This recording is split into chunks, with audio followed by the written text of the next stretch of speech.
Apabila Presiden Joko Widodo Jokowi akan berkampanye di Pilpres 2024, Komisi Pemilihan Umum KPU RI akan menyampaikan ke masyarakat.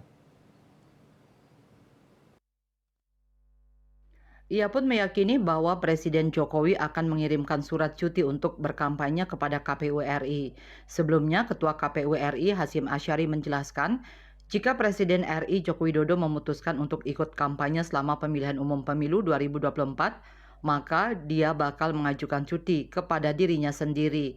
Hasyim dalam kesempatan yang sama menjelaskan hak politik Presiden untuk terlibat kampanye dilindungi dan diatur oleh peraturan perundang-undangan. Pasal 281 Undang-Undang Nomor 7 Tahun 2017 tentang Pemilu mengatur tata cara Presiden ikut kampanye, di antaranya wajib ambil cuti karena selama kegiatannya berkampanye, Presiden dilarang menggunakan fasilitas negara kecuali fasilitas pengamanan dari pasukan pengamanan Presiden Pas Pampres. Dalam aturan itu, Presiden juga cuti di luar tanggungan negara, yang artinya Presiden tidak mendapatkan gaji dan tunjangan-tunjangan jika dia ikut kampanye. Sementara itu, aturan yang sama juga berlaku untuk menteri-menteri yang terlibat kampanye.